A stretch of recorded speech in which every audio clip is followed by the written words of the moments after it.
So let's go back a little bit in time.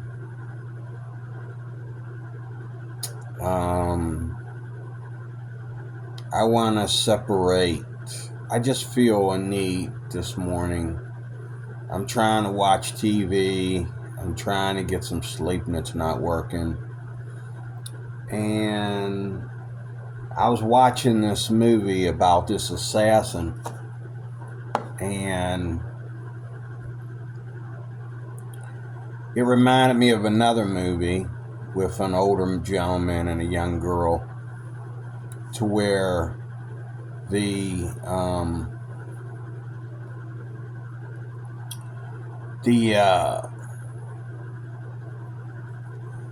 guy gets intimate with the young girl near the end, and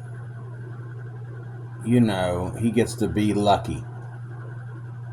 And you see a lot of that in television. You see a lot of that on YouTube, where men get to be lucky and women get to be the prize. Men get to be lucky and women get to be the prize.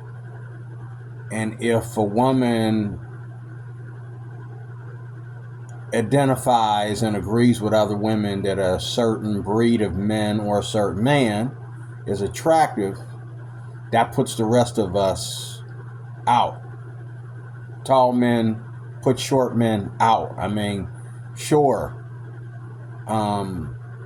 short men get laid, short men get girlfriends and wives, but our numbers are different and our timing is different.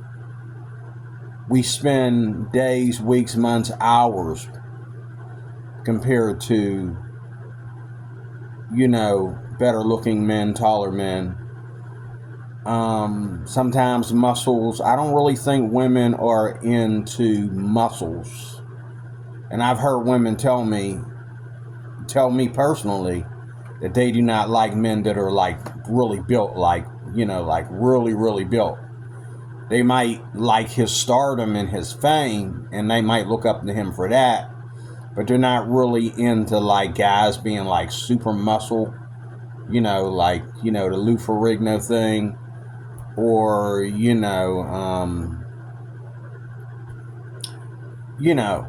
just being a muscle-bound brute, Women aren't into muscle-bound brutes as much as they are into men that are tall.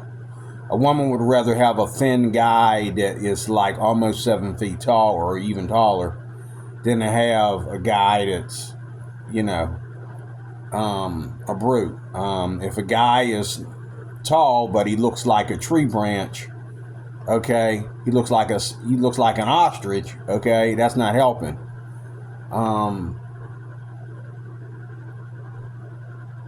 Being short is one of those things. Hold on a second. Why am I getting notifications? Hold on a minute. Being short is considered to be less appealing for many, many women. Now, there are women out there who are in the short man religion. They really, really like short guys. I walked on a job one day and there was this cute lady that told my employee, one of my workers,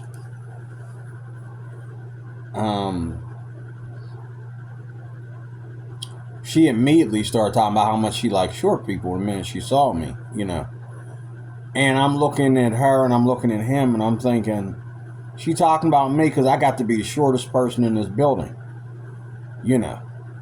And she said it again like several times. Matter of fact, she said it every week that we worked together. She just wasn't my type. I wasn't interested in her, especially the way she came at it. Because I'm not just a short guy. I'm a person. I'm a personality. I'd appreciate it if you get to know me. And then you decide whether you like short men or tall men.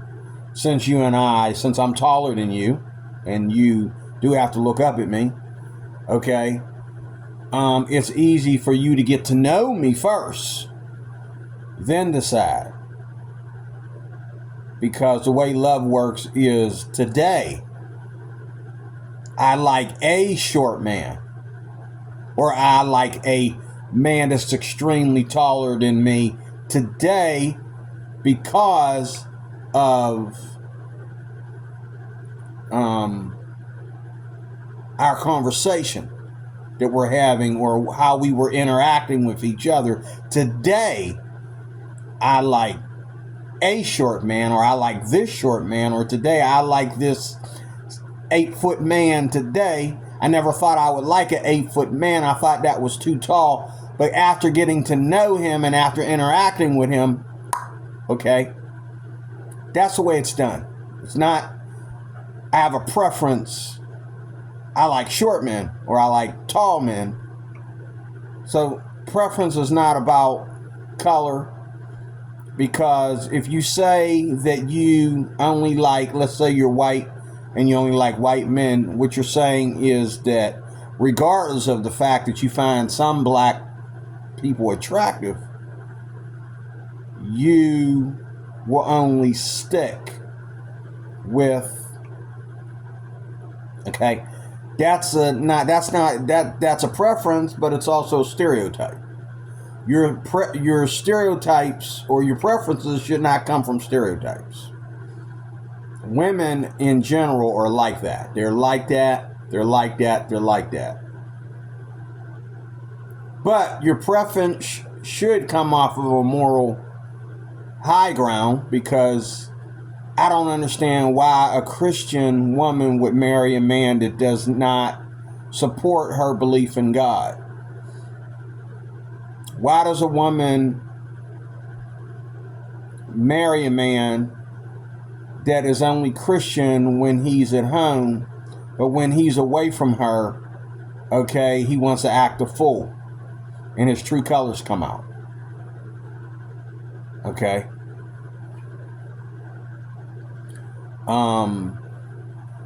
Preference,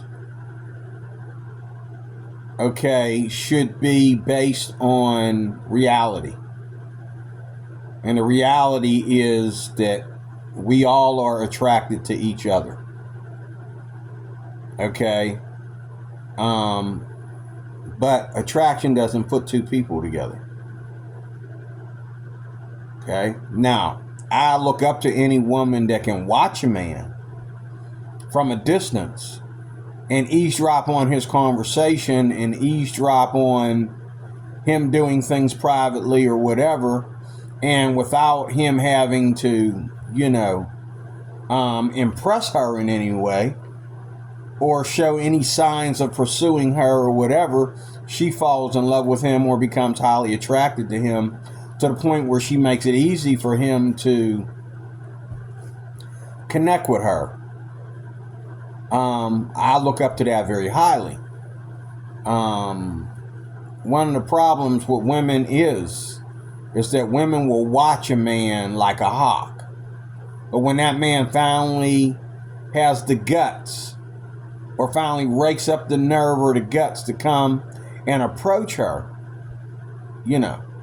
I found out that women that think that I'm arrogant and set in my ways and don't care, and many men have told me this too, it's a trick. It's a trick to get women to pay you attention, but getting women to pay you attention doesn't make them say yes when you ask them out on a date. Okay, so that, it might work for guys, it don't work for women though, but they're still going to say no if that was their intention. But if a woman is, and I've seen this where women will watch a guy like a hawk, but and it happens to me a lot, women will watch a guy, will watch me like a hawk, and one day I look them right in the eye as if I'm paying attention to them looking at me, watching me like a hawk, or, and it's taught to us by society and it's taught to us by our peers that, oh, a man has to make a move. He has to go and say something and do something to get her attention. It's all about getting the woman. The woman is always the prize. Where's that at in the Bible? It's always my job every day of my life. It's the job of my libido. It's the job of my love life, my work life. Every day of my life, my job is to go out and try to impress women. At least some people want me to think that and believe that. And I don't agree with that. Especially if it's not a game kind of thing. Like, it's one thing if I know 100 women that are sexually promiscuous and I want to get laid, I want to have a level, which is sinful. I'm gonna be honest, I'm a Christian. As a born again Christian, that's filthy, that's dirty, that's nasty. But a lot of men are born into that lifestyle to where they know they look good. They know women desire them on a physical level from an eye shot, even though women aren't visual like men are visual, but they're taught that women are. So they feel that, women are looking at them and wishing and hoping whenever they come around. See the hypocrisy here? See the flip? So what they do is they go around women all the time and they have confidence because they believe that they were born with it. They didn't inherit this confidence. They didn't go home and practice. They didn't get in the mirror and practice or go to some class and get this. They either had it from Almighty God as a gift, or their confidence alone, because without knowing, they don't know the flip. They don't know the other side. So their confidence alone is like almost a gift. So they go out and they go around women, they say what they gotta say, do what they gotta do, and they don't care about the aftermath. They don't care how arrogant and crude or rude or whatever that makes them look like. They just do it. And some women find that as a big turn on. What bothers me as a man in my situation as a born again Christian, I'm still young enough to look at women and go, wow. I'm still young enough. I'm old. I'm an old hag, but I'm an old fart, but I still look at women and I'm totally amazed. I'm still blown away. I still get a little bit thirsty every now and then. You know what I mean? Not like younger guys and not like the world, but I get, What bothers me, though, is that we all have to be that, but yet we don't all get the same results. And it's like women will sit around and I'm gonna tell you something, ladies. This is between me and you, and all you coochie crooks out there. This is between me and you. Okay.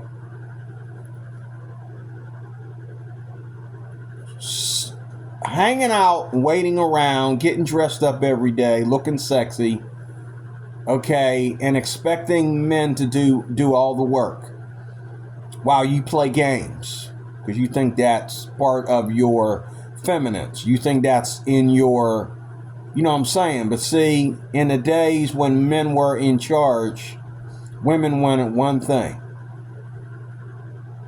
Okay? It was like a Cracker Jack box. Just like us men. The playing field was even back in the day when men were in charge, when it was like, women were shh, the men are talking. Shh, the men are working. Shh, hubby's coming home. Shh, he wants his rest. He wants his quiet. Keep the kid's voice down. Shh, back in the day when men were in charge. of society.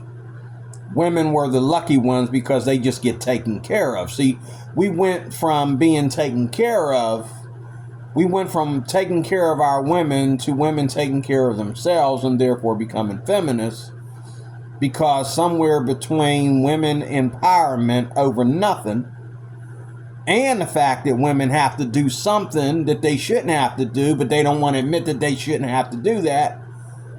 They don't admit that they really want the old school. They want men to do it all. Somewhere in that makes women feel like we're equal. No, we're not equal. Just because you get up there and you try to compete with men and you succeed, about 1 meter, okay, that does not make you equal with the man. That makes you on the playing field, but that doesn't make you ever get a touchdown or win a field goal or even get to the other end of the yard. You're not going anywhere. You're just a prop on the playing field, ladies. Okay, you're not competing with men. You're not keeping up with men. You are just like you've always been, looking pretty. And the only difference between today and yesterday is you're empowered, where today you're empowered. Yesterday, your husband was your empowerment. If a woman got married, her husband was her empowerment. And the better a man had, the better his wife looked. And it wasn't a matter of the man having, as a rule, to have all these things going on. It was a matter of, the woman is lucky because her man is lucky. Because whatever is his is hers. Okay, if he got a nice car, she got a nice car. She doesn't need her own nice car. She can drive his, okay? It's their car. Both their names were on everything, okay? So the house is her house.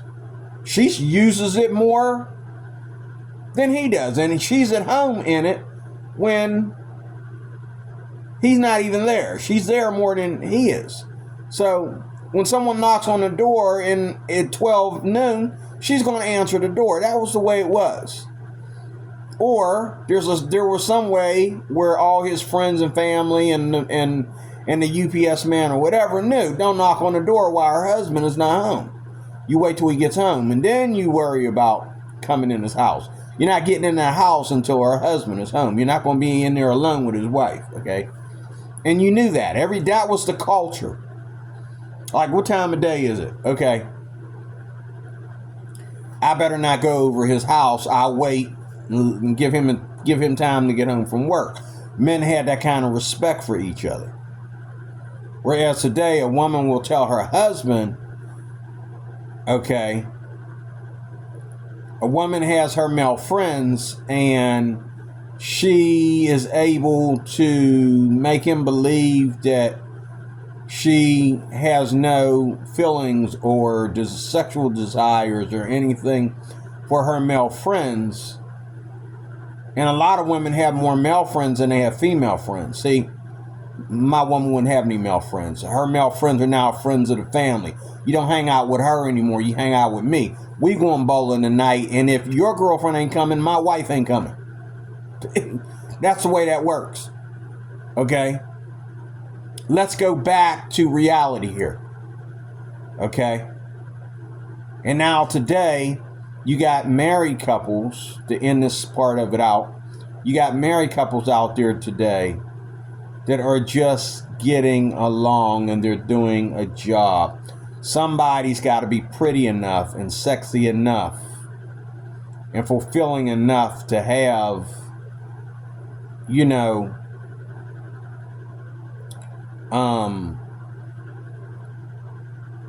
to be, sexually attracted to me enough because of either what I do for a living or my fame and fortune or my height or something about me. She has to be attracted to me enough And it's usually not because of the way I look, but for some other reason.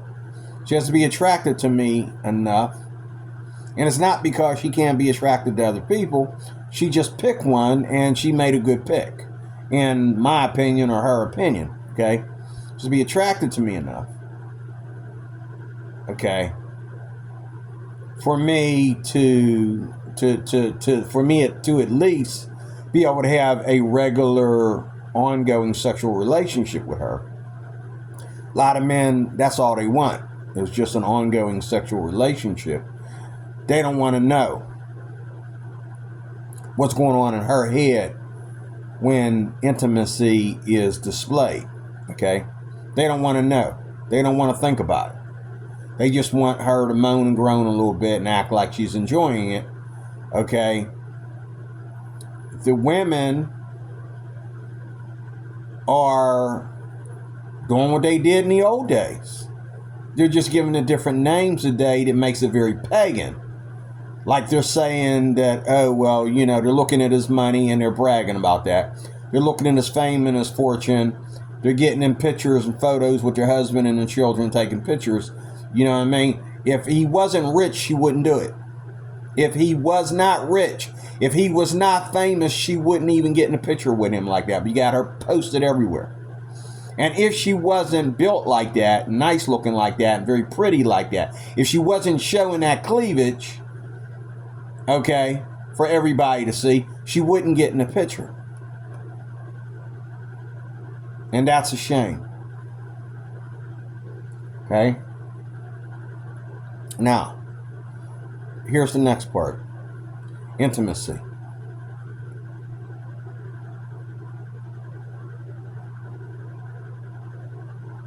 A man and his wife, the day that you marry a woman, after spending 2 years, a year or two dating her, you're now married, you drink each other's drink, you even share a sandwich together sometimes. Some of y'all nasty enough to share each other's toothbrush. Okay, y'all share the smell of your dog together, you know what I mean? Y'all know each other because y'all both smell like your dog. Y'all let that dog lay all over you and get everything nasty about himself all over you every day. You think that, you know, your wife, your dog, and your dog smell like the same person. That's how intimate y'all are without sex. You know your wife because she smells like your dog. Now, if she don't smell like your dog, if she don't smell like your Labrador, and if you ain't pulling some of your Labrador's fur out of your mouth when she kisses you or lays on you or something, you begin to wonder if your wife is cheating on you because she doesn't smell like your male Labrador. You're beginning to wonder, you know, and that smell is not supposed to be the Labrador because she ain't supposed to be spending that much time with the dog. Anyway, and it's funny to me how a lot of women today are more intimate with their animals than they are with their husbands. Now me, I'm not a dog lover. I've had about 5 of them. And the last 2 dogs that I've had to babysit really pissed me off. And I'm just done with dogs. But one thing I don't want that my wife, when I was married, told me about. And I've never seen it happen, maybe because then again I have. And when she said it, I started smelling it. Of how many women in my life smell like their dog. And instead of perfume, that beautiful flowery perfume smell, what I smell is dog mixed with perfume or just simply dog. Men are going out there wearing cologne every day and making sure they smell good, and women are going around smelling like the dog. Okay? And when a woman shows up for work with dog fur all over her body, all over her clothing, I'm just wondering, how clean is your house? Like, what kind of lifestyle do you live that you didn't have time to check and see that you got your Labrador's fur all over you? Somebody told me, it was a dude, he told me this just a couple weeks ago. He said, that's all love. It's called animal love. That's too much animal love for me. That you might as well call that bestiality. I mean, you know what I'm saying? Like anytime you go around smelling like your dog. Me, I'm the kind of person, I believe that there's a time of day I play with the dog. I take the dog for a walk and all like that. In between showers, I might let the dog get up on the couch once in a blue moon, but I don't want him up on my furniture all the time because I don't want my furniture smelling like my dog. I don't want my house smelling like my dog. And I would have a dog that doesn't shed that much fur. Okay? Problem is, it's either the fur or the slobber. I have to pick. Like, if he's not a furry dog that's getting his hair all over everything, he's getting his slobber all over everything. And I guess I'm supposed to call that animal love, that I taste it in my mouth, or I got it all over my hand. I touched it while I was eating or whatever. You know, I'm supposed to call that dog love. No, dude, I'm not. I just think that there's only one person that I'm be that intimate with, and that is my wife. You know what I mean? If something goes in my mouth that she's been eating, okay, if she sits her, you know, vulva on my face, okay, you know, she farts in my face and lets her, you know, fluids from down below, you know, touch my face in any way, even by accident, okay? You know, it's an Adam and Eve effect. We were made for that. It's marriage. You know what I mean? I should not have that with my dog. You know, I used to have a relationship with my friend's, you know, Rottweiler, where she thought she could just sit on my face or whatever. You know, today, if a dog did that to me today, we would have to give the dog a different name. She wouldn't be a Rottweiler anymore. She'd be the dog that got roughed up, okay, by a little midget guy, okay. You know, don't sit on my face. Don't put your parts in my face. Don't sit on me. Don't kiss me in the face while you're eating. Okay? Don't lick me before your food digests. Don't, you know. Now, this sounds, I don't want to make this about a doggy thing, but I'm just saying this because today we don't have any rules for animals. We're more in love with our animals than we are in love with our husbands and wives. Okay? Usually if one or the other is in love with their pet. Now, this all started a long time ago. That's why a dog is called a man's best friend. Because this all started a long time ago. And they started calling a dog a man's best friend because of the fact that some men had more respect. Now, see, men believe that they get more loyalty and respect from their dogs than they do their wives. But women think they get more love from their dog. Let me say that again. Men calls a dog a man's best friend because they believe they get more loyalty and respect and obedience from the dog than they do the woman. Well, women are dumb enough to think that the dog loves them more than their husband. Dog is going to show them more love and intimacy than their husband. Well, ladies, if you want your husband to bury his face in your lap while you stroke his back, I don't think any of us would be, you know, it would exclude ourselves from that. And if you want us to lick you, we'll lick you from the top of your hair strings all the way down to your, your reproduction organs, all the way down to your pinky toe. And you know that, especially if you're hot, okay? So why are you lying to yourself and telling yourself that your dog is going to love you better than your man? At least when most men, I'm not saying this for all men, but I'm saying that for most of us to take showers every day, twice a day, I recommend, at least twice a day, especially if you're doing, physical labor, at least twice a day. Okay. And before you touch your wife, take a shower, but by all means,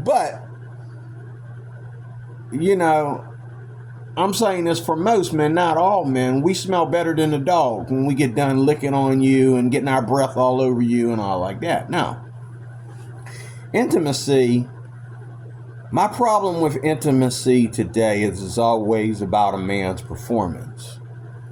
Women can look at a guy and all like that. And today, more people look at porn and get their ideas from porn more than they did back in the day. Okay. All right. More people are turned on by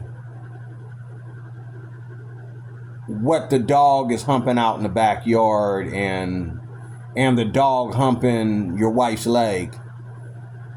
And if she's turned on by that, where's her mind going? She's turned on by the dog humping her leg and the dog, going crazy because it's mating season or whatever. He's all over your wife, humping everything. You know what I'm saying? And we're all going to get together and laugh at it. I don't think so. That's a dead dog. You you get to that part of the body that only I'm supposed to touch. You going to be a dog without a penis, or you going to be a dead dog, or I'm going to sell you to find you a good owner. Me and you ain't sharing my wife. I'm jealous of all. Okay? I mean, when a dog humps something, even if it's my ankle, okay? It's because it's mating season. It's not because that's the way he's getting rid of his itch, or it's because he's having a breakdown, or he's going through stress or something. No, it's mating season, things that make dogs horny, okay? So he's humping everything. And when you go to humping your own master, and your master is a female, end of that discussion right there. Okay, and when you go to humping other things that ain't her leg, okay, end of that discussion right there. Intimacy between a man and a woman, though, is supposed to be more mature than that. And intimacy between a man and a woman, you got all day. If you got a man that has a hard time getting it up, you got all day. It's not about the performance. It's about the relationship. It's about the intimacy. Now, me as a person who spent years addicted to porn, okay, and masturbation, okay, going on the porn site and looking for a female, and it's funny how I can find them. If she really looks that pretty, I can find her duplicate on porn. Like, there's women on my job right now that I'm tempted to look for their twin on the porn site. Nice chocolate brown girl with long stringy hair that's about my height. Nice small body with nice boobs. Is that hard to find in porn? No, it's not. There's 100,000 of them, okay? I'm tempted to go look for her on xvideos.com or Pornhub or XXNXvideos. There's a dozen names out there. Okay, I'm tempted. But as a Christian, I'm not allowed to. Okay? Now,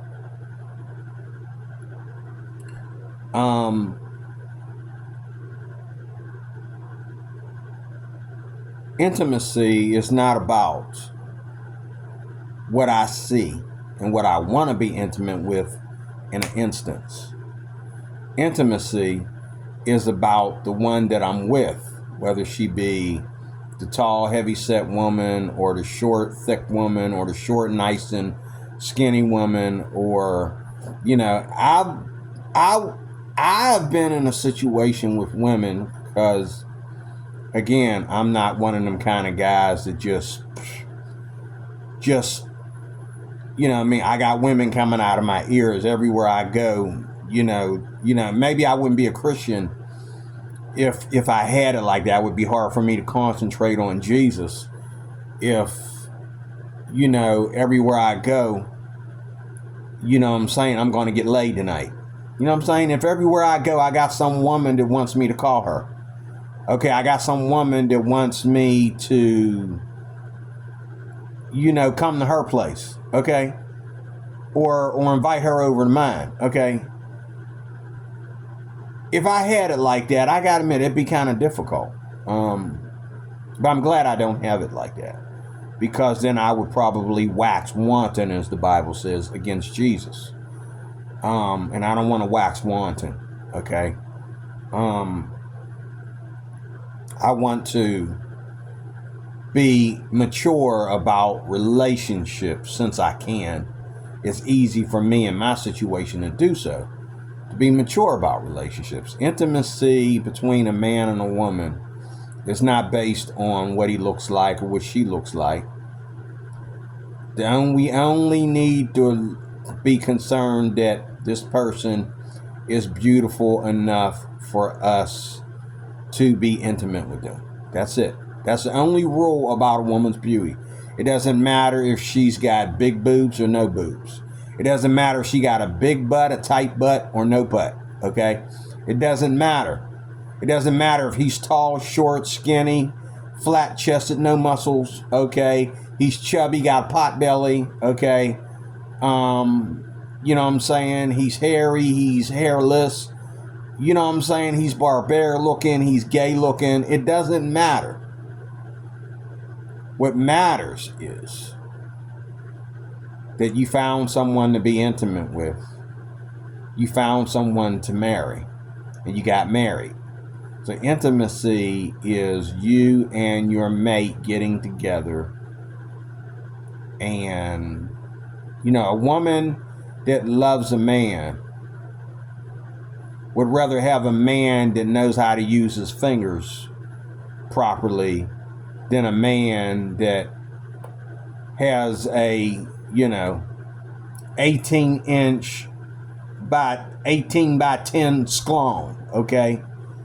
You know what I'm saying? She would rather have a man, because she's in love with this man, she would rather have that man know how to use his fingers and know how to wait for her and know how to touch her just perfectly if he can't do it all with his schlong, with his, you know, his pipe.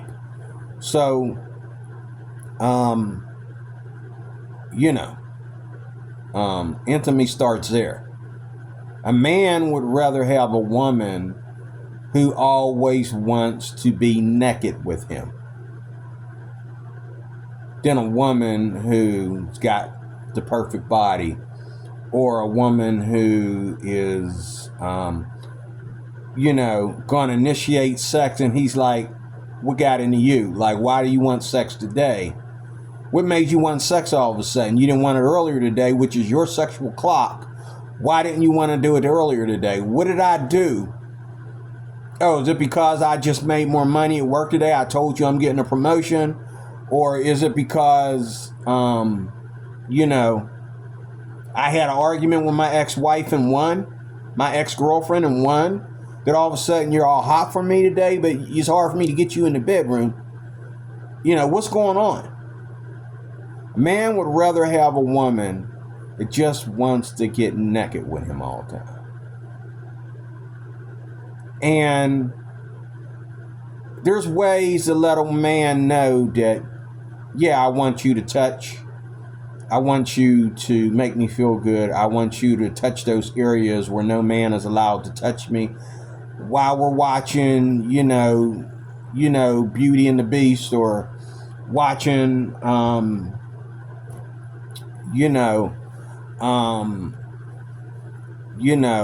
Training Day with Denzel Washington, or watching, Britney Spears video or whatever. Okay. She wants you to touch her, but she has a sweet way of letting you know. Now, I heard something earlier this morning. It's 5 something in the morning here in Pittsburgh. This was around, I've been up since 2 a.m. So it's going to be a little bit short of a day for me. But this person said that this guy, and this is where men lose sexual attraction between them and their wives. This is where women lose sexual attraction for their husbands. When women think that sex with their husband is about him and not the relationship, okay? And it's not about her either. It's about the relationship. Oh, are we being intimate now? Oh, okay, I'll buy that. Okay. Why do women act like, I can understand if a woman's on her, if a woman's around her cycle time, so even if she's not bleeding yet, she's already getting those feelings. She's getting cramps, she's getting exhausted, she's, every time she eats, food digests a certain way, she doesn't feel good, so therefore she's not interested in sex, okay? I can understand that. I can understand a woman feeling a certain way about sex for 2 weeks. People in my family have these menstrual cycles that last for more than 5 days. The cycle alone might last 5 days, but all the stuff that goes with it starts early, or when it's done, it's still going on. You're talking 2 weeks or more, okay, of them getting over that, okay? My stepdaughter, she's sick for almost 3 weeks when she goes on her cycle, okay? And she just, even after the thing is over, she's still sick. She's still, grouchy and aggravated and all like that. So that's something that men might want to pay attention to and learn. One of the things I learned when I used to go to marriage counseling, which I didn't need to know that because I really don't, she always initiates sex. Okay? And I know basically from the signs, the vital signs about how long her cycle lasts and, all that. Because she's my wife. I'm getting to know her like that. Okay? And I'm not just getting her to know her like that because I'm always wondering, when is it my turn to get on top? That's not about what it's about. It's about me knowing my wife, period, without sex. It's just me getting to know her. Okay? So I didn't need to know that for him to tell me that, but he decided to tell me that, how women are going to act when they, are on their cycle, and how to love them and how to give them their space and all like that. Yeah, that's you don't really need to be counseled about that. You just need some caution tape for something like that. Put the caution tape on there and we'll back up, okay? But, men should love their wives enough that they are willing to learn how to love her when she's going on her cycle. Okay, as well as, and it shouldn't be, number one, it shouldn't be if I touch my wife by the hip because she's in my arms and she's got nice hips, okay? And I touch her, in that spot between the hip in the spleen, which is supposed to be a very, very stimulating place.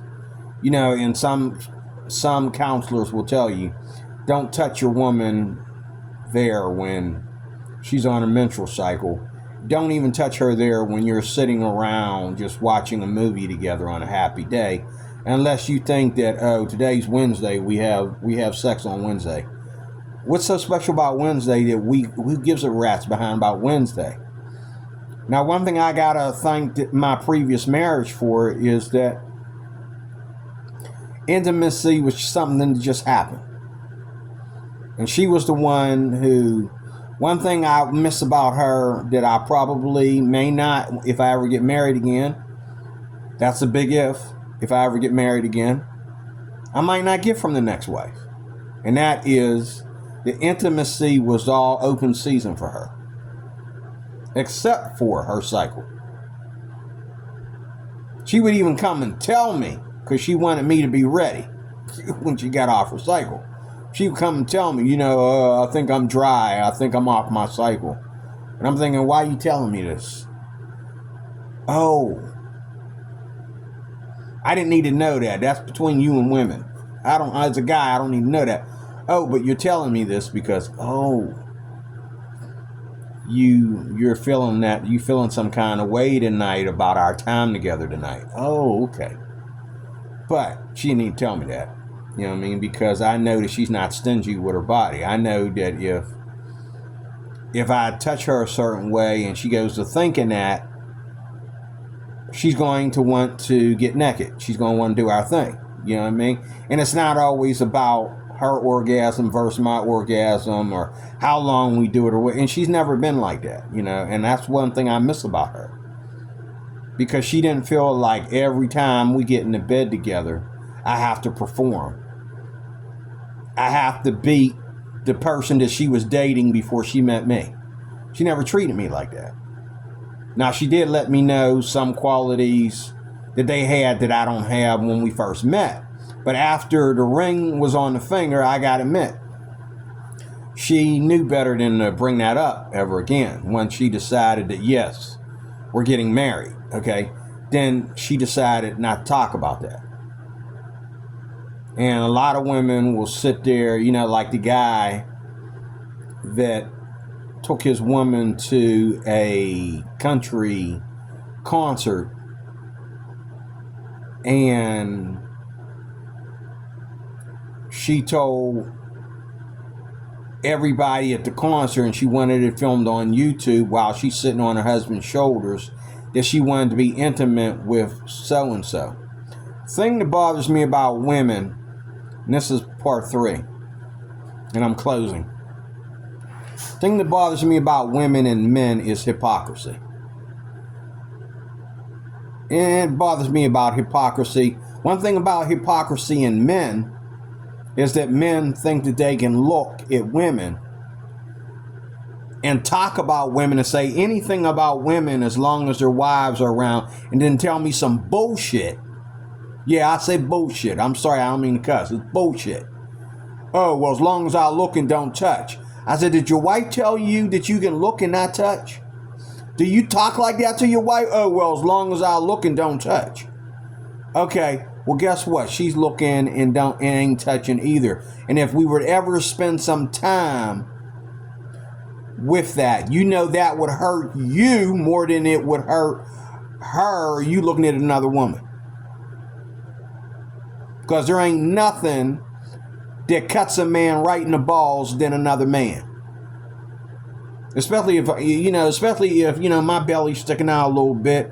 I'm aging, I don't grow hair like I used to do. And there's a guy that happens to be just a little wee bit younger than me that looks like a true stud. Okay? And I catch her, blushing when he come around. No apology. Just, I catch her wanting to talk to him about bullcrap, like small talk with him, She just got to talk to him because he looks so good, I mean, if that don't punch you in the balls, you ain't a man. I'm sorry. Any guy that doesn't feel extremely jealous over something like that. To me, you ain't a man. Maybe you got some gay tendencies. Like maybe you ain't a man. I don't want my woman blushing at another man. I don't want her looking. I don't want another man. Like, men are going to talk to my wife and lie to me and tell me, oh, I was just trying to find out the time. Yeah, right. BS, okay? But the thing is, my wife has to carry herself a certain way. And she's telling me the same thing. You got to carry yourself a certain way around women so that women don't flirt with you. Same rule goes for her. Now, my wife and I didn't really have that problem. The funny thing about my marriage is a woman can always get a man, even an ugly woman can get a man faster than you, my man, can get a woman. I don't care. Okay, now, you know, Youngblood, the blues singer, wrote a song about that, and in one of his songs, he said, I can get a woman faster than you get a man. She got to be that's a lie. That's not true. That blues song is wrong. That's not true. A woman can always get a man, even if she's just straight up and down and wrinkly and bony when it comes to sex. When it comes to a man's birthright, so to speak, to be intimate with a real female. If she's a real female with a real vagina, and he don't have to go downtown and look for a trans woman, okay? He wants to be intimate with a woman that ain't a trans woman, okay? Your wife will suffice. If that's what he got to do to get him some real intimacy that he ain't been getting in a long time. Okay? It does not matter. A woman can always get a man better than you can get a woman. Because why? A woman, all she got to do is say yes, or say something like, you want to meet somewhere, or you asking me to meet you somewhere. Yes, I will meet you there. Oh yeah, we can go do this, we can go do that. And she knows if he gets her out alone, he's going to, you know, like even me, I don't talk to women, I don't pursue women. But if a woman's out with me alone, and I know that she's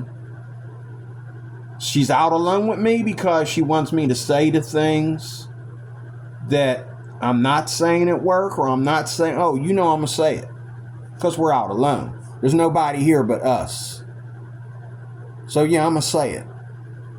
Whether she's married, whether she's single, whether I think that she has a boyfriend, or whatever. If I'm crazy enough to be alone with this woman in a situation where we could go somewhere, we could get a room, we could end up being intimate. In that case, I'm going to say it. If I feel that I want to step away from my Christianity and get my whistle wet, okay, with someone that ain't my wife, yeah, I'm going to say it. This is the thing, though.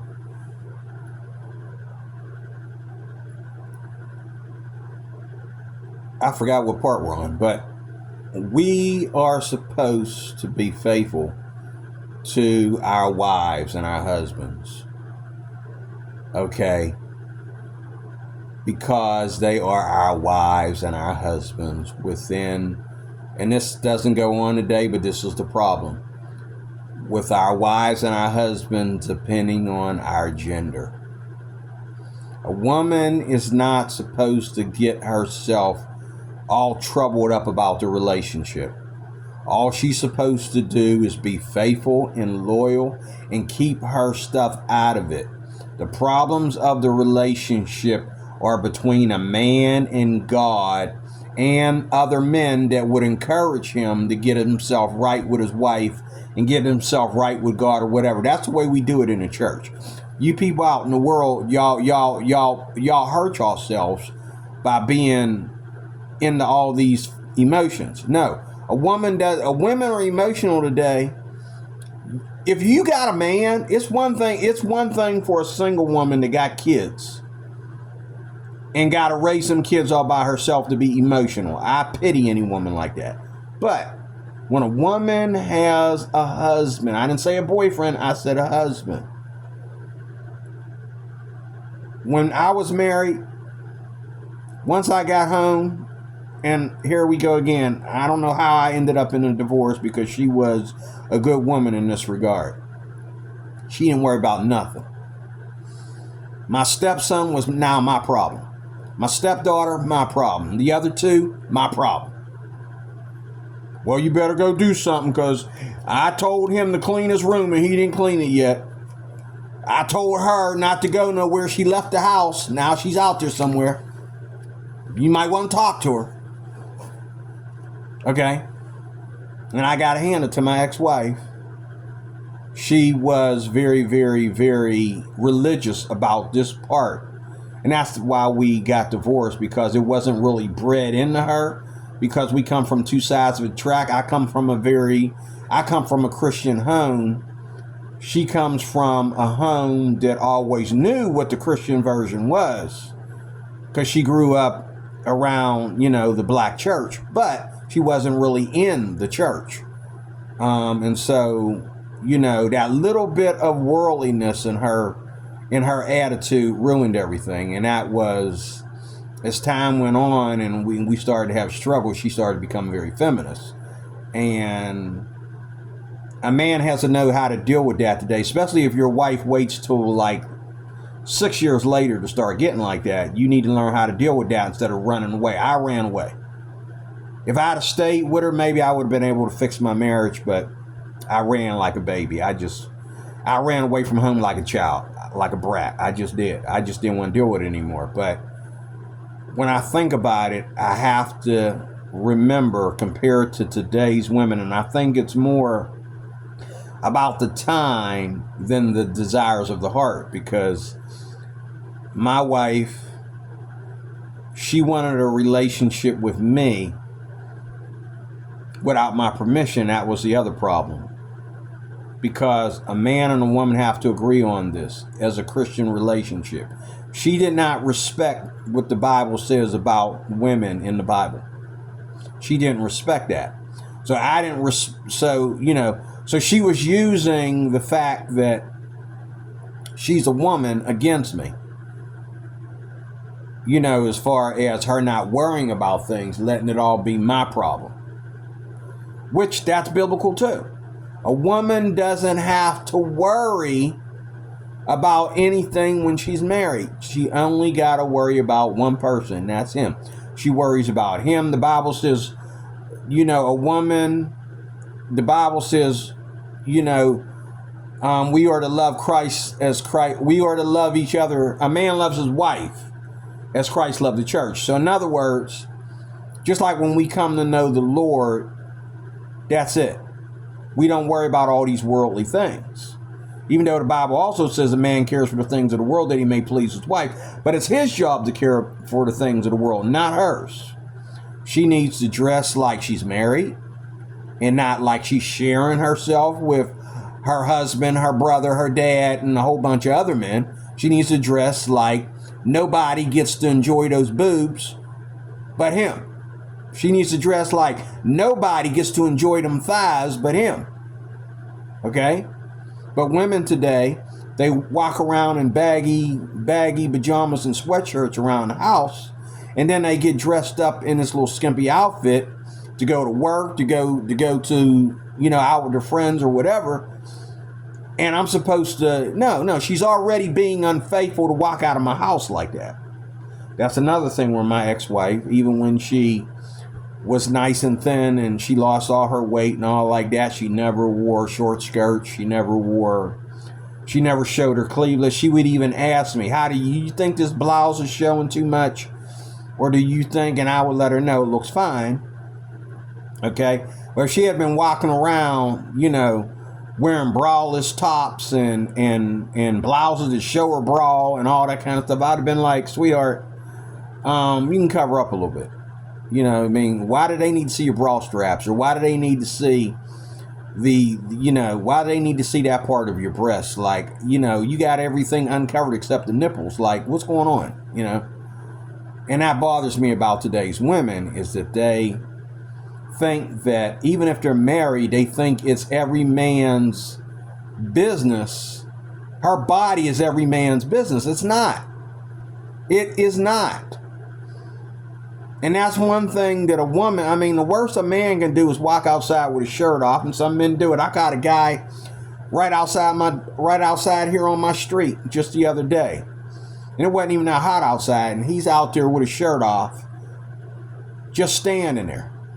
And I noticed I got two neighbors next door that just moved in, and they got, they're very two scared chicks. They're very young. They're young. They look like they're just like fresh out of high school. And they wear skimpy clothes and all like that. So I go outside to get my mail, and I'm coming back in, and I see I meet my neighbors for the first time. Meanwhile, they're coming down the steps. He's standing there posing.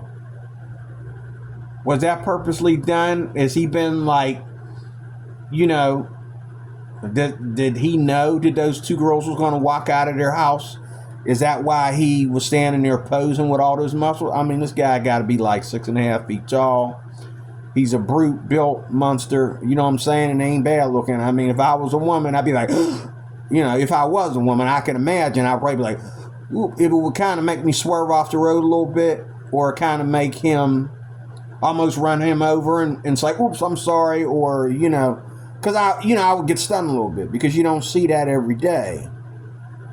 But what's sad about it is the most beautiful thing in the world, it should be kept secret, and only God and her husband get to see it. The beauty of a woman is flashed and thrown and shoved at us every day.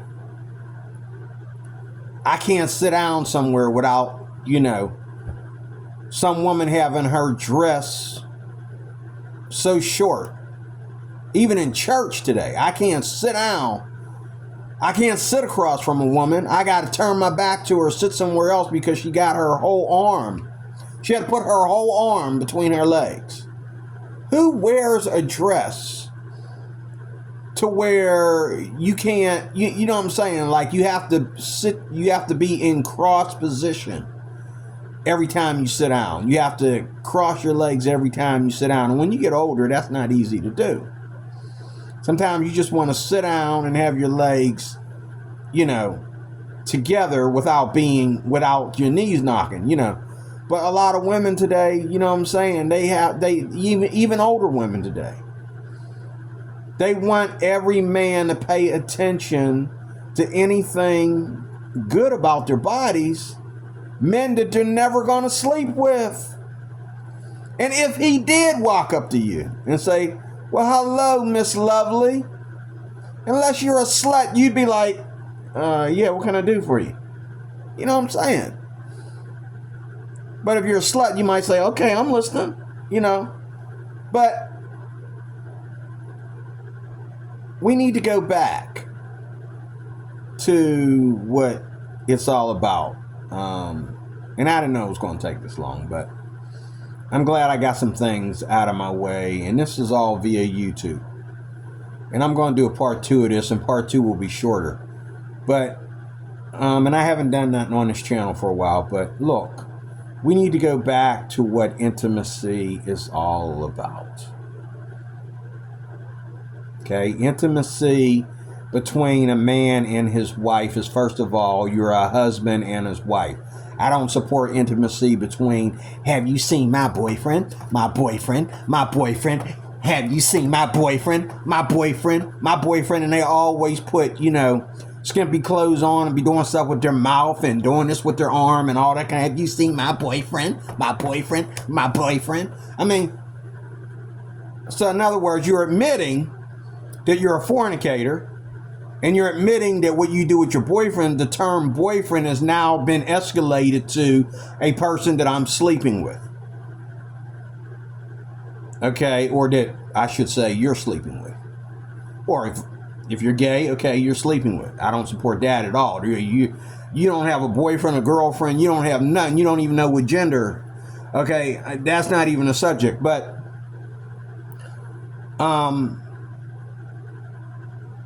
my whole point is that we need to get back to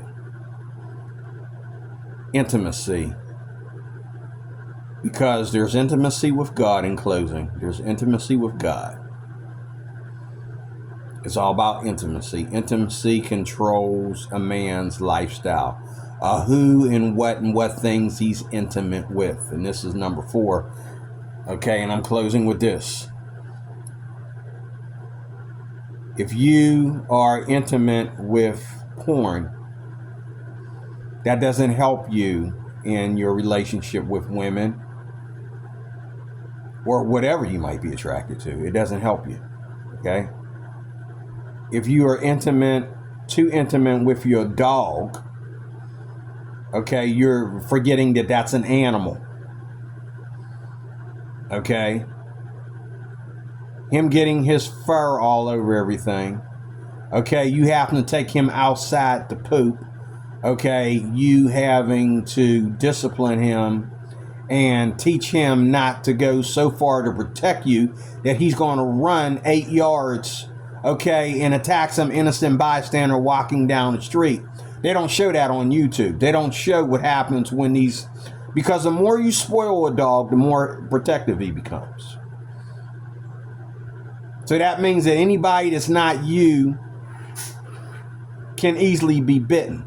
Now, don't get me wrong. There's some breeds of dogs, and there's some dogs that have never ever been chained up or put behind a fence or made to, or spoiled enough. So, they love everybody. But if you spoil a dog, he becomes ferocious. And he will attack the mailman. He will attack, I had a dog that was about the size of a baby, an infant. He actually body slammed the mailman one day, and I kept him in the house. He was a house pet. But one day I was mad at him and I made him go outside. I knew he wasn't going to go far. And usually when he goes outside, I'm out there with him. But I put him outside. I didn't know he was the kind of dog. I didn't know he's that kind of dog, but he's a house pet. We don't let him outside. He don't even want to be outside. He loves to be in the house. He's just like us. He thinks like us. Like, we're in the house. He wants to be in the house. We're eating table food. He wants to eat table food. He wants to get up on the table and put his hands on the table with a little paw and wait on his food and get his plate like everybody else. And my mom, taught me how to spoil him rotten. And when she got sick, there were some things about him I didn't like. Okay. But he was one of my first dogs I ever had. And he came already, he was shy of a puppy, he was already almost a full adult when we got him. And I think we had him for about 4 or 5 years.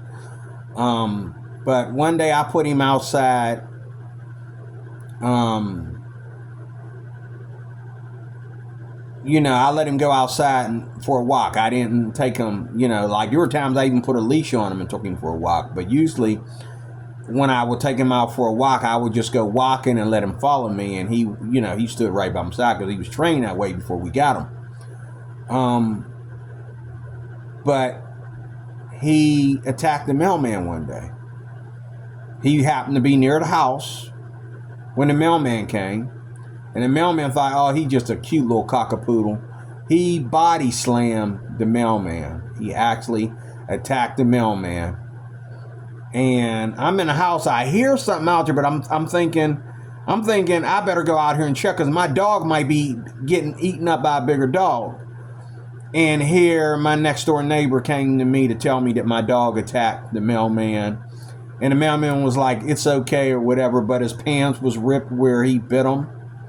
And he had a bruise on his face where his claws scratched him in the face and everything. And I'm thinking, oh, me and my mom, we gonna go to jail or something, But he said it's okay. And he just went and finished his job, But I asked my neighbor, I said, how the heck he getting off the ground? And she think, oh, he actually got him down on the ground. He took his legs out from under him. He body slammed him. And I was like, wow, that little dog, But my point is, you can't be intimate with your dog. Your dog is a prop. He doesn't even go to heaven when he dies. They already have animals up there, whether they're called dogs, cats, or something else. They already have animals up there. Your dog is not going to heaven. There is no pet cemetery for your dog. Your dog does not have a soul. So therefore, he cannot be intimate with you the way God can. He cannot be intimate with you the way your husband or your wife can. He cannot be intimate with you the way your kids can. Okay? Your dog is a prop. Like your table, your chair, your plants, okay, your stress ball, things that you use to make your life better and more convenient and more friendly and more interesting, but you're not intimate with those things. So stop with the intimacy with the dog crap. You know, it's cute on YouTube, but in real life, stop that, okay? Don't be eating from your dog, sharing food with your dog, letting your dog eat what you eat, okay? Don't be having your dog all up in your lap while you ain't got no clothes on, okay? Like he your husband, okay? Any woman that uses her dog to make up for what she doesn't have, I don't trust a woman like that. I don't trust a woman like that. I really don't. I don't trust a woman like that. And I don't trust her. I was getting ready to say something. I'm not going to go there. That's for another video. But, you know, I got questions. But I don't trust a woman who uses her dog to make up for her loneliness. I don't do that. You and a dog are there to help each other and not be so lonely. That dog is there for your help, not you for his help.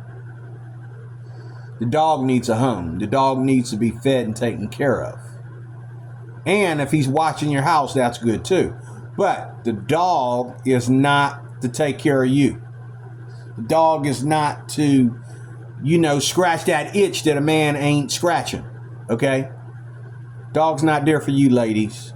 And men, the dog ain't there for women. When was the last time you smelled a good smelling woman? I guarantee you lay down with a woman, you'll never let a dog sleep in your bed again. Matter of fact, most married men I know, when the wife is in the bed, the dog got to go. Because they know the difference. And they don't want that beautiful female smell mixed with the smell of that dog. Male or female. They don't want his wife smelling like the dog. Especially when she's butt naked. We're not having, you know, an orgy with our dog. Okay? She butt naked, we trying to be intimate. Oh, come up here, poo poo, come up here. Come up, no. He's sitting there wagging his tail while we banging. No, that's where he gets to go in the hallway and suck on a bone. Get his own bone. Okay? You know, a dog bone, not my boner, and not her cantaloupe. Get his own, okay? But you know, lead a dog. You know, I'm just saying. I'm saying this to put intimacy where it is. It's not. There's nothing you can be intimate with but your spouse, not your dog, not your cat, not your raccoon. Not your horses and your farm animals, okay? And people getting carried away, especially these white people, getting carried away with these farm animals and these, you know, I mean, anytime I've been to like one of them little farms or whatever, I lose my appetite for the whole day after leaving one of them places. I cannot deal. Like the smell of dog is an otherworldly smell enough. But the smell of goats and sheep and stuff like that, I mean, I can go visit a farm and be out there all day. And I'm not going to be able to eat nothing for the rest of the day, but you know, I'm not going to get up tomorrow and move into a farm. You know what I'm saying? After being out on a farm all day.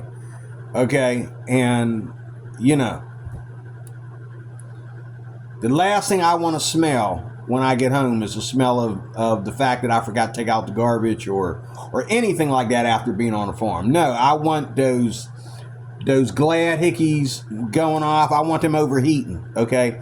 I want my Glad and my Airwick and everything and all my incense and everything all together, making sure my house is nice and smelling good after being on a farm for 16 hours. Like, oh my God. Okay. But nothing is intimate with you except your spouse that you are in holy matrimony with. And intimacy begins with how you leave the house and how you are away from your spouse, as well as how often you have sex and what goes on in the bedroom. It's not about performing. It's not about paying for sex. It's not about, oh man, you know. No, if a man wanted to have to get in line to have sex, he wouldn't have got married. If a man wanted everything in a woman's life to be more important than him, then he shouldn't have got married. You know, if his wife don't feel that way, if a woman doesn't feel like she's the most important thing in a man's life, or she should be the most important thing in his life, if a woman doesn't cherish the fact that her husband always wants to get naked with her and always wants to put his mouth and his hands on her and touch her in those places where nobody but her, not even a dog, can touch her. Okay? Okay? Your dog ain't got no business spending that much time on your butt cheeks. And I've seen dogs, they show it on YouTube every day. Dogs biting women on their butt cheeks and climbing all over their butt cheeks and all like that. And you should read the comment section. I mean, it's horrible. You can tell this woman either is missing something in the bedroom or she ain't got no man. Okay? You know what I'm saying? But my point is, nothing is intimate with you except your spouse. Period. Not the dog, not the cat, not your daddy. You too old to be sitting on daddy's lap. Your brother ain't got no business slapping you on the butt. Why are you at a bikini party with your little brother when y'all all grown? Like why is your brother at your bikini party? Why is there any other man there? Okay, you don't think your brother looks at you sexually? You better think again. You don't think your brother enjoys it to see his little sister or his older sister in a bikini? You don't think your brother looks at you sexually? Oh, it doesn't matter because you ain't going to give them none. But see, women, that's the wrong attitude. That's not Bible. The Bible is you don't give. It's on you. It's not on us. It's on you. Now, once you're covered up, it doesn't matter what we think. It's all on us now. But once you're covered up, it doesn't matter. It's our problem. It doesn't matter what you're thinking. It matters what we're thinking once you're covered up. And men do lust after women that look good, period. That are pretty and they can tell they're in good shape. Okay? You ain't covering up anything by covering up. Man knows you got a hot body up under that dress. But the point is, it's your job and your respect for men in general and respect for Almighty God to dress in a certain way that you want everybody to understand that you are looking for a husband. Or you don't have a husband right now, so you're not worried about it. That's the way you're supposed to present yourself. Not as, oh, look at me. I'm willing to screw tonight if you know how to talk to me. I'm willing to screw tonight if you know where to take me and know and how and spend some money on me or whatever. I might actually F you tonight. That's the message that we get from women on a regular basis.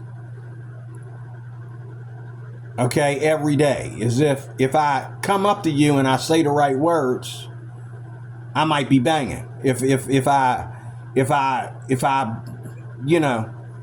you like my car, I might be banging. Even if you got a boyfriend, because look at you.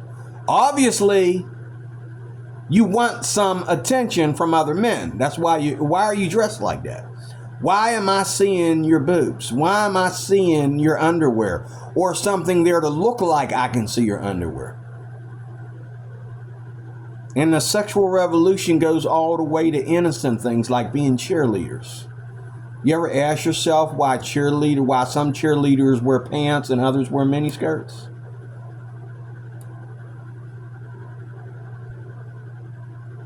Christian cheerleaders wear pants.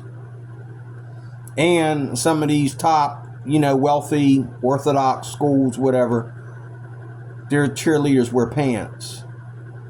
Or they wear shorts, like basketball shorts or whatever. They don't do those splits and all that stuff in miniskirts. Why? You know what that is? That's part of the sexual revolution. It means that your teenager is becoming an adult. It represents sweet 16 or sweet 15 or whatever. It is getting your child into the spirit of expressing her feminines through sexuality.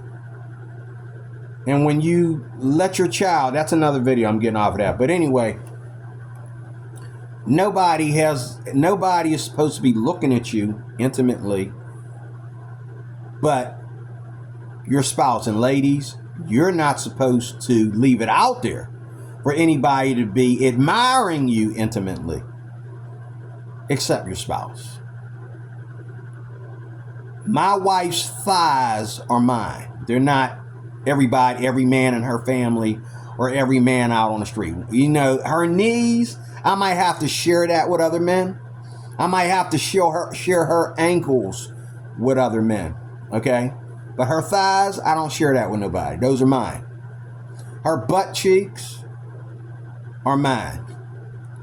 Her underwear and how good her underwear fit her butt, you have no clue. That's my business. Her G-string, my business. You have no clue. How big her breasts are, you know one thing. They're either big or they're small, or she has none. You do not know exactly how big they are. You do not know exactly how perfectly shaped they are. Okay? You do not know whether she has a tattoo on her boob or not. Okay? That's my business. I'm her husband. No one should know that but me and her mama. Her dad shouldn't even know that. Unless he had to whip her butt for going and getting a tattoo when she was just a teeny bopper. Okay? And he walked in on her one day when she's supposed to be cleaning her room. He knew she wasn't in there cleaning. And he found out she got one of her boobs tattooed. Okay? There's no reason for anybody other than your husband or your mama to know what's up under that dress. Not even your thighs.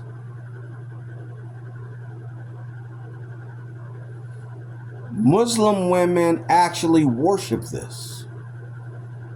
They actually adore this. Now, here in America, a lot of Muslim women, they use it as a form of pride to express to you that their religion makes them better than you. That's what wearing the burqa and the hijab is in America. It means that it goes from respecting your husband in the Middle East to this is the pride of my religion that makes me better than Christianity.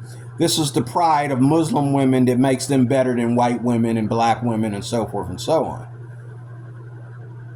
I don't respect your religion in a place where you want to lie to me and tell me that Allah wants you to cover your hair when you are not praying. There's no reason for you to be looking like a Christmas package, and a very ugly one at that, or be all dressed up like the friendly ghost in black or whatever in the United States of America. I don't care how Muslim you are. You're doing that because you think your religion gives you a sense of pride over the people of the nation that you migrated to. How come that pride didn't come with no money? How come that pride didn't come with no business? How come you came here? How come that pride don't come with air conditioning? How come that pride don't come where there ain't camels around here for miles and miles and miles? If you're that much into,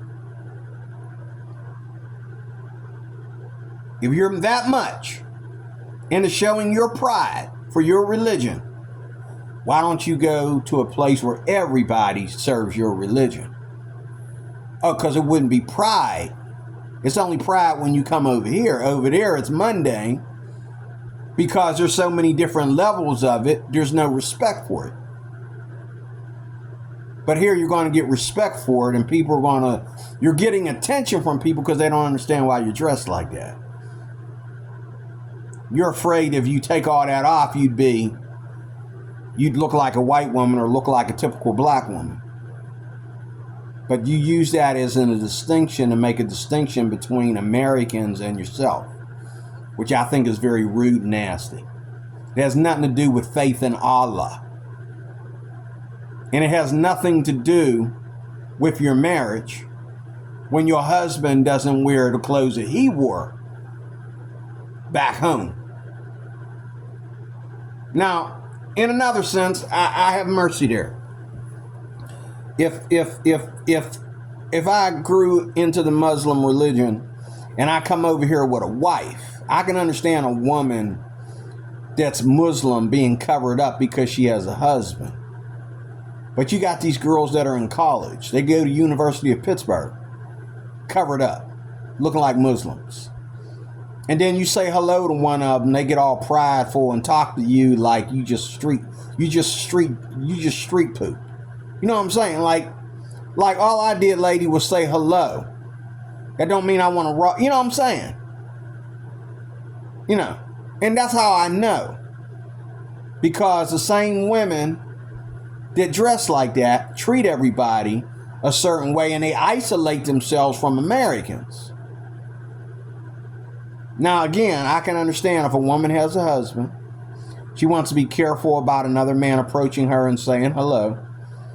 And if a woman has a husband, she's from the Middle East, her husband believes that his wife is supposed to be all covered up. But hear me good. This is my point. You're not doing it for Allah. You're doing it for your husband. Because if you let your hair down, you're not worried about what Allah thinks about it. You're worried about what he thinks about it. If you put on a top that makes your chest look more lovely, instead of just putting on a sheet, okay? You're worried about what your husband, how your husband gets offended by it. You're not worried about what God thinks about it. You know that God has given you liberty to be a woman within the limits of modesty. He did not tell you to walk around here and separate yourself from people by being dressed up like Casper the Friendly Black Ghost or Casper the friendly or unfriendly Christmas package or whatever. Okay, the Grinch in a Muslim outfit. Okay, no, that's not God. If Allah is God, which He's not, but you say He is.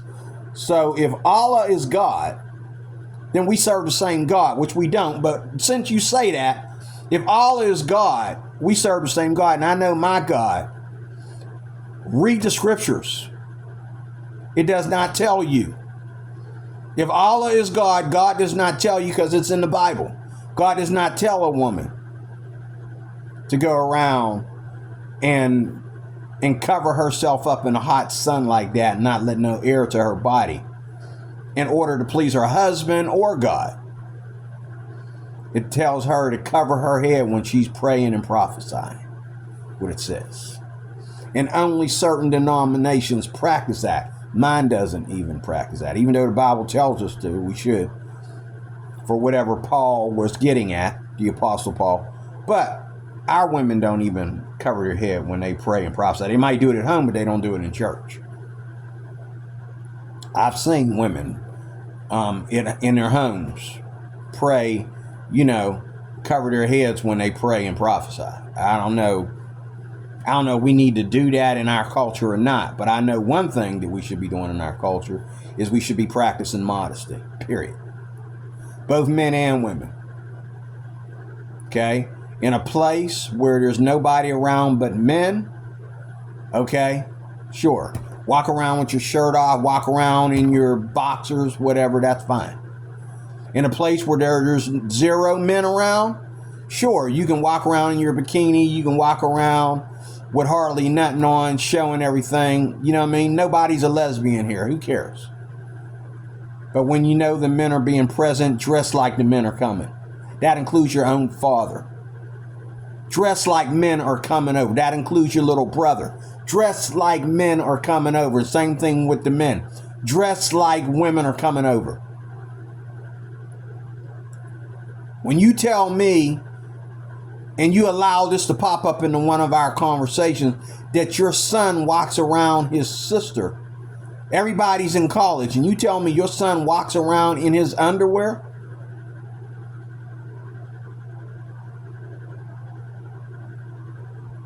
How'd you know your husband was walking around in his underwear if you wasn't looking?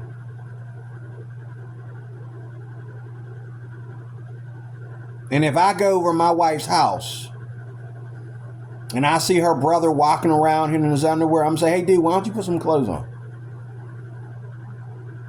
When I went over to my stepdaughter's house, her boys were one day walking around in their underwear. And I says, well, where are their clothes? And she says, I says, because you're a woman and he's got 2 sisters. You got boys and girls living in the same house. They need to dress like it. You got boys, girls, and women sharing the same house. They need to dress like it. You don't think that people molest kids? You don't think parents molest their kids? You don't know the number of how much incest goes on in this world today? And it's going to go on, but we can take the numbers down a little bit we can take the numbers down almost to 0. Okay, I'll give you 5. We can take the numbers down to 5% or 4%. I'll say 4%. If we start making women behave properly in front of men and men behave properly in front of females. Period. All that, bestiality, homosexuality,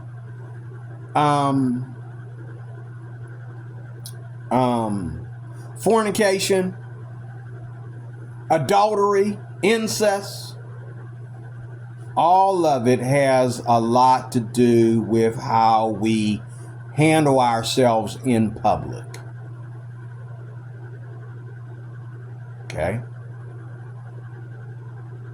Even in the gay world. Okay? It's one thing for a bunch of men to get together in a men's shower and take showers in the same shower room. It's one thing for men to use a sauna together or use a bathhouse together. It's another thing, okay, when a dude requests you to share a bathroom with him. Or a dude wants to talk to you about what's in your pants or how good you look with your shirt off or whatever. Now you're going into a totally different era. Same thing with women. When women start to have those kind of conversations with women, run. Run for your life. Get away from that woman. Treat her like something wrong with her because she is.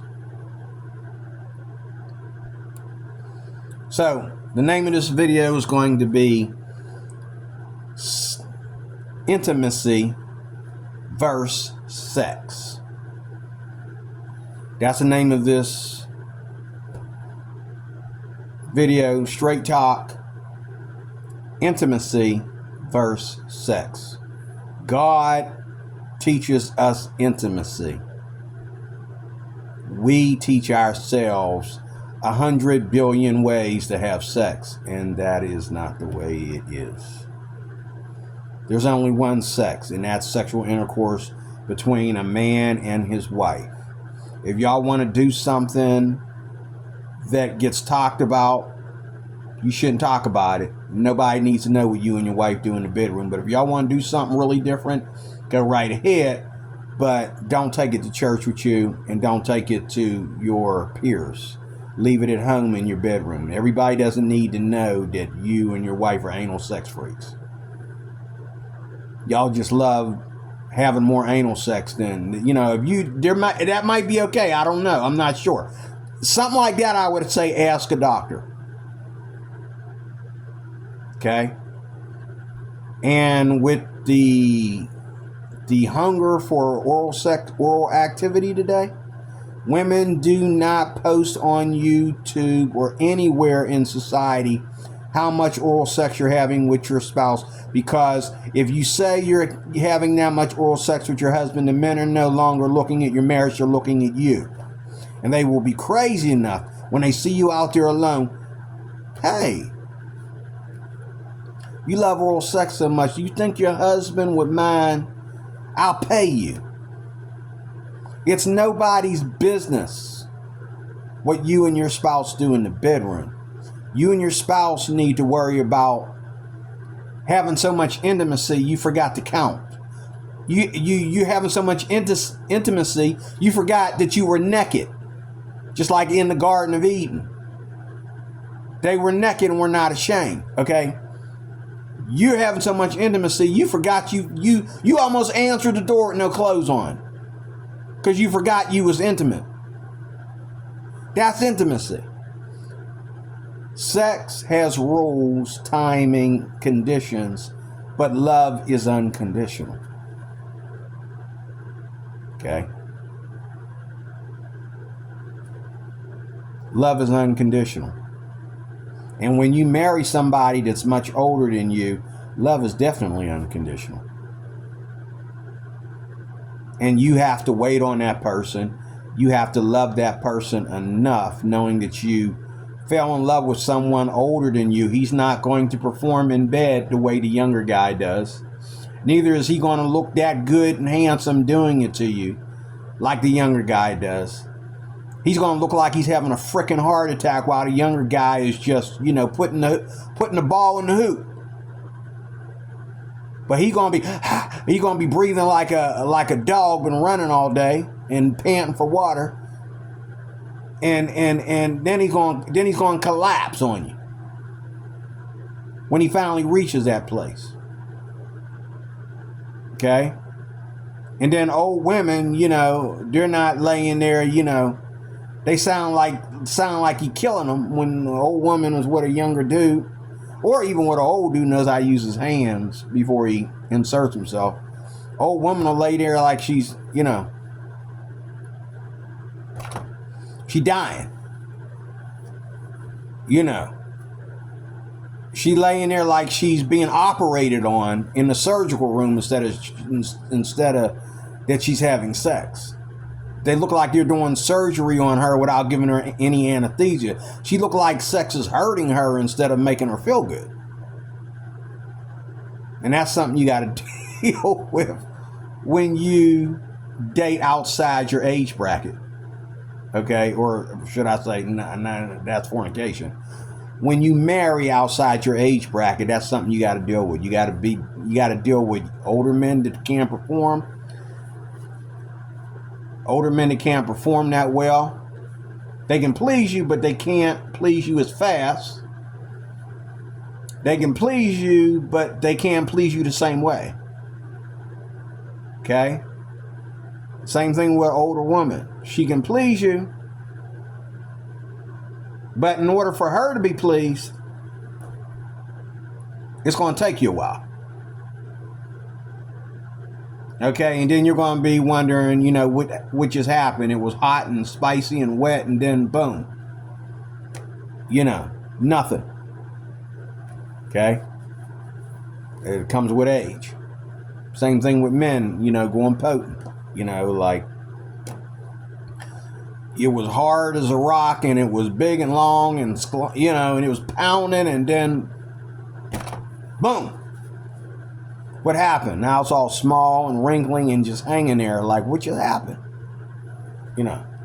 And I fear about that. I fear that happening if I ever get married again, especially if the Lord make me wait any longer. I feel like, I know guys who are older than me, thank God, who complain to me about their wives wanting to wear them rings and their wife then fell in love with Viagra. She warned him not to take it, but now that he's taking it, he can't stop taking it because she wants him to take it all the time, and he's already had health issues from taking Viagra. So his wife is like, well, at least take one pill, just once a day. We'll have sex less. We'll do sex less often since that's not intimacy though. Intimacy is getting naked with each other because you are legally allowed to do so. Getting naked with each other and then let whatever happens, as long as it happens, or as short as it happens. And if it don't work all out within that hour, we can do it again in a few hours. We can do it again tonight. We can do it again in the middle of the night. We can do it again tomorrow night. There's no hurry. We're married. There's no rush. There's no, what's so special about this day? The 4th of July. At least you were naked on the 4th of July. That's called intimacy. You spent some time showing love to each other sexually on the 4th of July even. That's a beautiful thing. It's not about, the best sex that you were supposed to ever have was bang, bang, bang, bang, bang until you just go mindless and brainless underneath the fireworks. Sure, that's a good fantasy and all like that, but it's better to have a man that's intimate with you because he loves you beyond what you can imagine than to have a man that's so used to getting women like you. Or a man this is the first time him ever having a woman like you. Okay? And he just wants to empty himself in you. He just wants to bust his nut. And even though he thinks that he's infatuated with you, at least, he really only wants to bust his nut. Once he busts that nut, he's going to become a different person. Okay? Especially if, depending on how much time y'all spent together being friends or being in a relationship before y'all had sex. You meet somebody and y'all go to bed together. I guarantee you it's not love. You've been with somebody for a while and y'all go to bed together. That might tell you it's time to get married, or that might tell you that maybe I don't want to get married. See what I'm saying? That's why fornication is dangerous. You need to keep your virginity or your secondary virginity, whichever one it is, and then get married. And then you'll know exactly what and who you're sleeping with. But whatever you're sleeping with, y'all both have to adjust because you're already got the rings on the fingers. You have to adjust to it. You have to work this out because you're already married. If you're not married, you don't have to work it out. Oh, that was just the lousiest sex I ever had. When actually, he may want to fix that, or she might want to fix that, or maybe there was something, maybe it was a chemical imbalance, or whatever it could have been. But I hear these women getting on YouTube talking about the smallest penis or the largest penis, and they couldn't handle it, and the worst sex that they ever had, and the most smelly man that they ever had. You can tell, if you married a man, you done already told him to take a bath. Somewhere in there. If you married a man, you already told him how to take a bath. So you ain't got to worry about him bringing that to your honeymoon. Because I'm sure if y'all been dating for 2 years or more, you've told him, I'm concerned about your hygiene. Like, I take showers every day. You think you can do the same? Like, you with me now. So I take showers every day. You take showers every day. Okay? That's us. That's our relationship. You know what I'm saying? It's not that difficult, ladies. I think you ladies make it difficult by using the fact that you're ladies and the mythology of it all to say that you are supposed to show no interest in men. Men have to read your mind and read your eyeballs and figure that out. They have to get past your lies and all that kind of stuff. When you lie, and just like I saw somebody just the other day, try not to look me in my eye. I know you're not lying. We've never had a problem looking each other in the eye. Today, you can't look me in my eye. You're trying to tell me something. But guess what I'm going to do? I'm 58 years old. I'm not going to play this game with you and try to figure out why you can't make eye contact with me, why we can't speak to each other. We're just coworkers. You can't speak to me? Oh, so that's basically you saying you want me to speak to you, or you want me to ask you what your problem is, or you okay, or whatever, to get something started, is what you're doing. My problem with that is I don't like games. And I could use psychology on you and say, somebody wants me to talk to her today. So I'm gonna cut through your bubble and try to speak to you. For you to what? Put up another bubble. When you know you're lying. Because you and I have never had problems looking each other in the eye. We're not in a relationship. We're just co-workers. We've never had a single argument about anything. I don't go home and do something wrong to you and then come to work and find out that you were displeased with it because you don't have my phone number. We're not calling each other. We don't know each other like that. We're just co-workers. So whatever problem you have with me today is a lie. Because you don't know me like that. We don't talk like that. Okay? The only way you can have a problem with me when we don't even have each other's phone number to be talking to each other outside work is you're on your period. But period is not a reason why a woman can't look a guy in the eye when she's watching the guy walk back and forth. And the minute he looks over her to say hi, she turns her face away. Women, us men aren't as dumb as you think we are. But us that do have a little bit of experience with women, it only takes a little bit. We're not going to play games with you.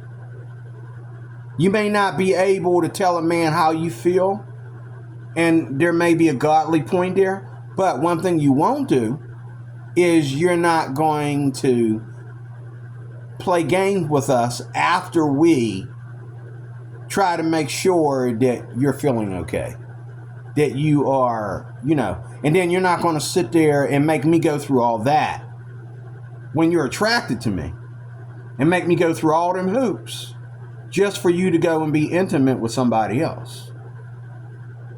You couldn't wait on me, or, you put me through all that, but I'm not marriage material, you're not marriage material. Didn't I say I was closing? The Recruit Your Life Applications Officer. I'm putting this one on my regular health channel, business channel. Intimacy, verse 6. Thank you for watching.